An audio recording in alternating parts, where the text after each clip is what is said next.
tentang materi hari ini. Kita sama-sama sharing karena kita juga sama-sama belajar ya. Saya juga sama-sama belajar. Oke, kita mulai. Saya mohon izin waktunya ya buat para bunda dan ayah-ayahnya yang malam ini bisa ikut serta untuk mengikuti acara parenting online. Tadi saya sedikit koreksi mungkin ke bagian Dirsa Consulting. Saya di Rumah Sakit Azra itu di Bogor. Jadi bukan Azahra, Azra. Oh ya. Yang di Cimahi itu sebelum saya ke Limijati itu Rumah Sakit Mal. Mitra Anugerah Lestari ya, terus singkat MAL. Itu aja mungkin. Jadi yang pernah di tahun 2006 sampai 2009 itu di daerah Azra itu Sasik ahli gizinya dengan saya ya. Oke, kita lanjut ya. Baik, buat para bunda kita mencoba untuk lebih mengenal apa itu stunting.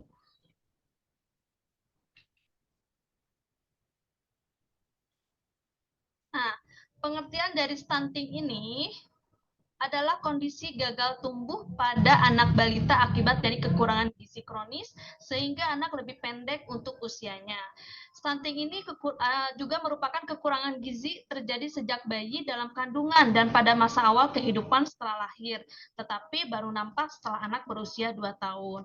Stunting adalah cara pengukurannya panjang badan per usia kurang dari 2 standar deviasi. Ini dilakukan pengukuran untuk anak kurang dari 2 tahun atau tinggi badan per usia kurang minus 2 SD untuk anak yang yang lebih dari 2 tahun. Nah, apa sih penyebabnya stunting ini? Stunting ini disebabkan oleh faktor multidimensi. Jadi intervensi paling menentukan pada 1000 hari pertama kehidupan. Yang pertama, praktek pengasuhan yang tidak baik. Nah, di lapangan itu, teman-teman dari Posyandu, dari beberapa rumah sakit menemukan bahwa praktek pengasuhan yang tidak baik itu kurang pengetahuan tentang kesehatan dan gizi sebelum pada masa kehamilan. Yang kedua, ditemukannya 60% dari anak usia 0 sampai 6 bulan tidak mendapatkan ASI eksklusif. 2 dari 3 anak usia 0 sampai 24 bulan tidak menerima MPASI. Itu salah satu praktek pengasuhan yang tidak baik. Yang kedua, terbatasnya layanan kesehatan termasuk layanan ANC atau antenatal care, postnatal, dan pembelajaran dini yang berkualitas. Ditemukan juga 1 dari 3 anak usia 3 sampai 6 tahun tidak terdaftar di PAUD. 2 dari 3 ibu hamil belum mengkonsumsi suplemen zat besi yang memadai. Sementara kita ketahui bahwa zat besi ini banyak banget manfaatnya. Yang ketiga, menurunnya tingkat kehadiran anak di posyandu. Yang selanjutnya, tidak mendapatkan akses yang memadai ke layanan imunisasi. Adapun penyebab yang ketiga, kurangnya akses ke makanan bergizi. Jadi ditemukan lagi nih, teman-teman di Puskesmas menemukan bahwa 1 dari 3 ibu hamil itu anemia. Yang kedua, makanan bergizi cukup mahal harganya. Yang selanjutnya, kurangnya akses ke air bersih dan sanitasi. Jadi, 1 dari 5 rumah tangga masih BAB di ruang terbuka, 1 dari rumah tangga belum memiliki akses ke minum air bersih. Nah, di sini kita akan mempertanyakan apa sih 1000 hari pertama kehidupan itu. Yang pertama, masa sejak anak dalam kandungan itu sekitar 270 hari hingga seorang anak berusia 2 tahun. Peluang emas, 1000 hari pertama kehidupan juga disebut periode emas karena pada periode ini terjadi pertumbuhan otak yang sangat pesat yang mendukung seluruh proses pertumbuhan anak dengan sempurna. Jadi kurang gizi dan stimulasi pada 1000 hari pertama kehidupan itu sangat sulit diperbaiki di masa kehidupan selanjutnya. Nah, mengapa sih harus 1000 hari HPK, hari pertama kehidupan? Karena periode emas itu adalah otak tumbuh berkembang pesat yang mendukung proses pertumbuhan anak dengan sempurna. Jadi, misalnya nih, lahirnya 3,7 ya Bu ya, 1 tahun kemudian anak tuh harus 825 gram, 2 tahun kemudian anaknya harus mencapai kilogram 1100 gram, 5 tahun harus mencapai 1200 gram, dewasanya 1400 penambahannya. Nah, di 1000 HPK juga itu merupakan periode kritis dan sensitif. Tumbuh kembang berjalan sangat cepat. Awal mulanya perkembangan kemampuan berpikir, komunikasi, bergaul, dan motorik. Fondasi bagi tumbuh kembang selanjutnya dan masa kehamilan merupakan masa yang sangat menentukan bagi kesehatan, pertumbuhan, dan perkembangan anak di rentang selanjutnya. Nah, Jadi kalau dikelompokkan, penyebab stunting itu ada dua. Yang pertama adalah kurang gizi. Tadi kan ada rendahnya akses terhadap makanan dari segi jumlah dan kualitas, pola konsumsi yang salah, pola asuh yang kurang baik, terutama perilaku dan praktek pemberian makan bagi bayi dan anak. Yang kedua, penyakit. Jadi awalnya terjadi penyakit itu bisa disebabkan dari air minum yang tidak aman dikonsumsi, sanitasi yang tidak layak, tidak mendapatkan layanan kesehatan secara memadai. Jadi ini dari gambar bisa terlihat ya perbedaannya. Opik 4 tahun itu berat bayi lahirnya dengan Rasi 3 tahun. Jadi terlihat signifikan perbedaan tingginya. Nah, ini adalah ciri-ciri anak stunting. Ciri-ciri anak stunting itu yang pertama, tanda pubertasnya itu dia bisa terlambat. Yang kedua, performa buruk. Jadi perhatiannya dan memberi belajar itu cukup lumayan. Terus yang selanjutnya adalah, pertumbuhan gigi terlambat. Di usia 8-10 tahun, anak menjadi lebih pendiam, tidak banyak melakukan eye contact, pertumbuhannya melambat, wajah tampak lebih muda dari usianya. Nah, di sini dampak stunting itu kita bagi dua ya. Biasanya itu ada jangka pendek dan jangka panjang. Untuk jangka pendek itu gagal tumbuh. Jadi gagal tumbuh itu bisa karena berat lahir rendah, berat lahirnya kecil, pendek, atau kurus. Yang kedua, jangka pendeknya itu adalah hambatan perkembangan kognitif. Jadi ini sangat berpengaruh pada prestasi sekolah dan keberhasilan pendidikan. Nah, jangka panjangnya itu dia bisa menurunkan produktivitas, di mana menurunkan produktivitas pada usia dewasa dan bisa mengakibatkan gangguan metabolik pada usia dewasa nanti. Jadi, gangguan metabolik ini bisa meningkatkan resiko penyakit tidak menular seperti diabetes, stroke, penyakit jantung, kanker, dan lain-lain. Di sebelah kanan saya, sebelah kiri saya itu terlihat ya, perbedaan perkembangan otak anak stunting itu sedikit perkembangannya, tapi kalau perkembangan pada otak anak saat itu cukup lumayan berkembang lebih baik. Jadi, kekurangan gizi tidak sengaja membuat stunting, tetapi juga menghambat kecerdasan, memicu penyakit, dan menurunkan produktivitas. Tapi mohon diingat juga ya untuk para bunda, bahwa pendek itu belum tentu stunting, tapi stunting itu pasti berkeperawakan pendek. Nah, bagaimana cara mencegah stunting? Di sini, konsep penanggulangan stunting itu ada dua, ada pencegahan dan penanganan. Untuk pencegahannya itu tadi ya, dari 1000 hari pertama kehidupan. Dan untuk penanganannya itu stimulasi, pengasuhan, dan pendidikan berkelanjutan. Nah, di sini stunting bisa dicegah dengan beberapa tahapan atau progres yang Nah, jadi di sini ada dua tahapan bahwa kehamilan dan pertumbuhan janin serta pertumbuhan bayi dan anak. Untuk kehamilan dan pertumbuhan janin itu kita akan fokus pada pertumbuhan otak, di mana untuk membangun tinggi badan yang potensial kita membutuhkan butuh gizi mikro dan protein.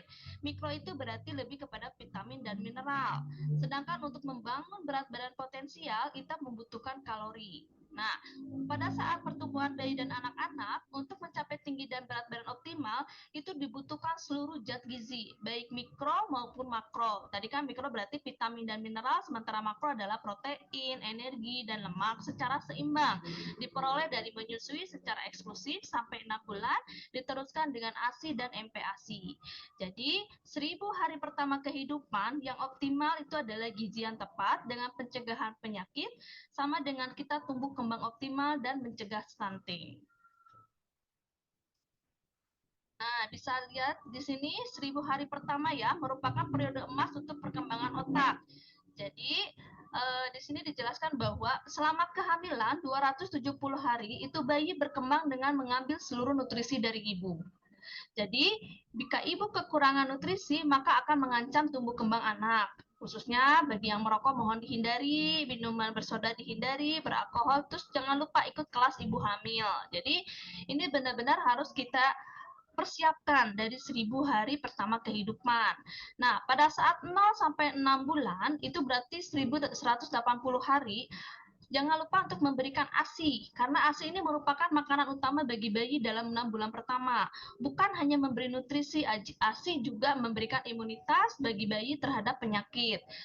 Terus lakukan inisiasi menyusui dini atau IMD dan berikan ASI eksklusif.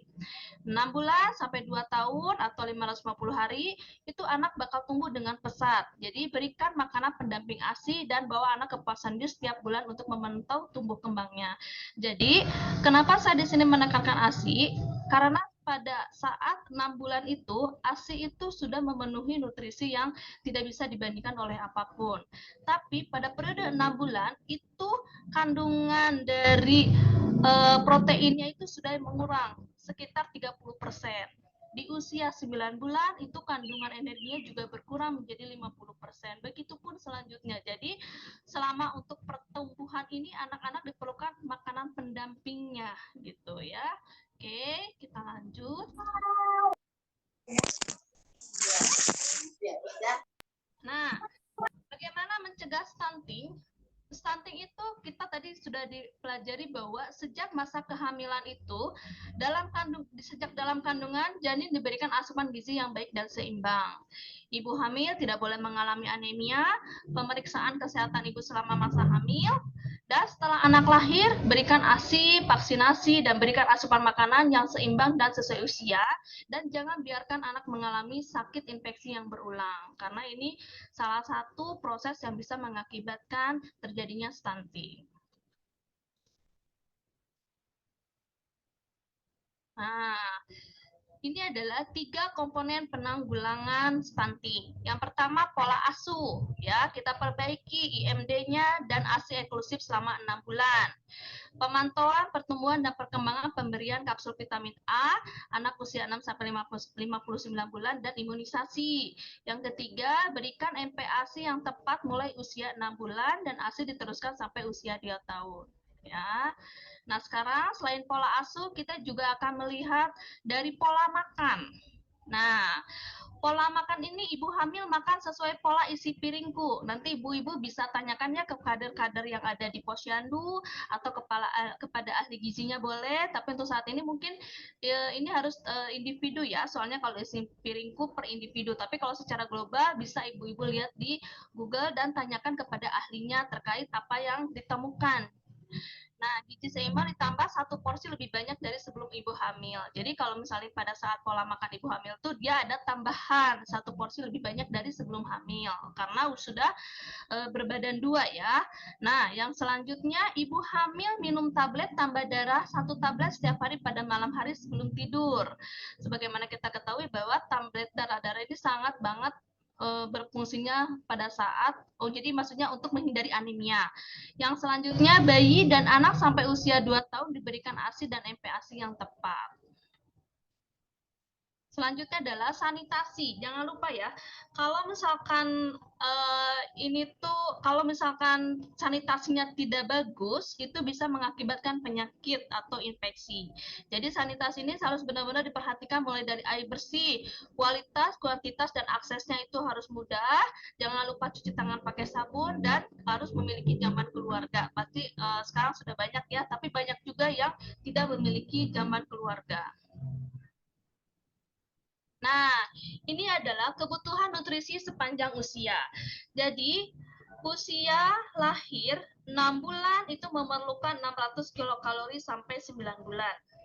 Dari 9 bulan sampai 12 bulan itu bayi membutuhkan 800 kilokalori.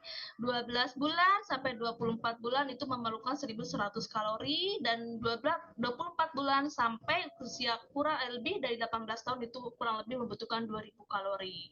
Nah, kalorinya bagaimana nih cara perhitungannya? Itu kita mengalihkan dari usia 6 bulan sampai 9 bulan itu 120 kalori per kilogram. Ya, itu berlaku sampai usia 12 bulan. Dari 12 bulan untuk ke 24 bulan kita kalikan 100 kalori per kilogram berat badan.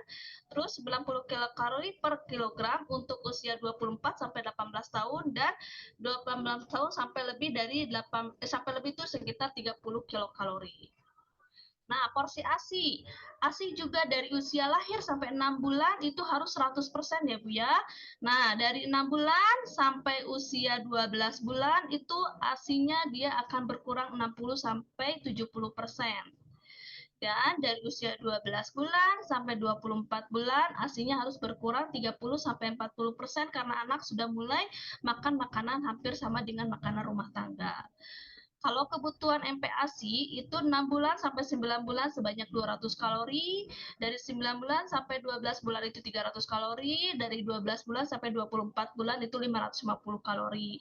Untuk kebutuhan kalori dari MPASI ini kita mengenal 3 ya Bu ya, itu 3 kunci utama, yaitu pertama harus tepat waktu, yang kedua adekuat, yang ketiga itu harus higienis. Ya, nanti apa aja kandungannya, bagaimana cara mempraktekannya mungkin nanti bisa di pertemuan selanjutnya ya, insya Allah. Nah, jadi untuk persentase dari lemak dari kalorinya juga untuk usia kurang dari 6 bulan itu 50%, untuk 6 bulan sampai dengan 24 bulan itu lemaknya itu sekitar 30 sampai 45%, dan usia 24 bulan itu sampai 18 tahun itu 30 sampai 35%. Jadi ini kebutuhan kalorinya untuk sepanjang usia selama periode 1000 hari kehidupan, hari pertama kehidupan. Nah, 1000 hari pertama kehidupan ini kita reminder lagi ya, pada ibu hamil gizi seimbang. Setiap ibu hamil perlu melakukan tambal darah, kesehatan ibu harus tetap dijaga, jadi pola hidup bersih dan sehat. Untuk pesan gizi seimbang untuk ibu hamil, biasakan mengkonsumsi keanekaragaman pangan yang lebih banyak, mengatasi rasa mual dan muntah, anjurkan makan dalam porsi kecil dan sering. Jadi ada beberapa ibu-ibu hamil yang dia nggak mau makan sama sekali karena ada mual dan muntahnya, dan mohon kita cari alternatif yang lain supaya bagaimana cara kita makan dan terpenuhi. Yang selanjutnya, membatasi makanan yang mengandung garam tinggi. Minumlah air putih lebih banyak, 2-3 liter air per hari atau 8-12 gelas per hari. Nah, ini pada bayi baru lahir. Jadi diharapkan selama proses 1000 hari pertama kehidupan itu persalinan ditolong oleh bidan atau dokter terlatih. Begitu bayi lahir melakukan inisiasi menyusui dini, bayi sampai dengan usia 6 bulan diberi air susu ibu dan dilakukan PHBS, perilaku hidup bersih dan sehat. Nah, ini 1000 HPK pada anak usia 6 sampai 12 bulan. Mulai ASI 6 bulan, selain ASI diberi makanan pendamping ASI. Pemberian ASI terus dilakukan sampai bayi berusia 2 tahun atau lebih. Bayi dan anak memperoleh kapsul vitamin A, imunisasi dasar lengkap, dan PHBS. Tadi ya, perilaku hidup bersih dan sehat. Ini pada balita juga sama, harus tetap fokus pada gizi seimbang, suplementasi kapsul vitamin A, pemberian makanan tambahan, dan PHBS tetap ya. Dalam setiap periode itu PHBS selalu terjadi. Nah, ini adalah perubahan komposisi makanan. Jadi, pada 6 bulan pertama itu harus wajib dengan menggunakan air susu ibu atau ASI. Nah, usia mulai dari 6 bulan dapatkan MPASI, kemudian di usia 6 sampai 9 bulan itu ya MPASI masih bubur sari, bubur susu atau bubur lumat, dan dari 9 sampai 12 bulan itu mulai agak kasar ya. Bisa jadi kalau misal anak sudah bisa, mungkin kalau sekarang lebih kepada mencoba untuk pincher food ya Bu ya, tapi harus terpenuhi dulu kebutuhannya. Nah, selain tadi nutrisi, juga kita butuh dukungan keluarga. Jadi peran Bapak dalam kesehatan gizi dan keluarga juga amat sangat penting. Mulai mengingatkan untuk mengkonsumsi makanan bergizi, mengingatkan untuk menimbang berat badan dan mengukur tinggi badan, mendidik anak, juga mendukung istri untuk kehamilan sehat, mendukung pemberian ASI saja selama 6 bulan dan lanjutkan pemberian ASI sampai 2 tahun, memberikan makanan pendamping ASI sejak 6 bulan, dan ini adalah tetap menjadi komando untuk menjaga kesehatan dan PHBS, perilaku hidup bersih dan sehat. Jadi nanti PHBS-nya boleh Ibu searching-searching ya. Nah, ini terus ada juga dukungan dari ibunya sendiri ya, menjaga dan memastikan supaya konsumsi makanan tetap bergizi, menimbang berat badan dan mengukur badannya, mendidik, menjaga dan merawat. Terus ada dalam dalam circle atau dalam lingkup kesehatan keluarga, PHBS, dan tetap memberikan ASI. Nah, bagaimana kalau anak terdiagnosa stunting? Berarti ini adalah penanganan ya. Penanganannya adalah cara penanganan kalau anak terdiagnosa stunting. Yang pertama, konsultasikan dengan dokter anak. Nanti dokter anak akan memberikan arahannya untuk ibu-ibu ikuti arahannya dan lakukan PHBS, perilaku hidup bersih dan sehat.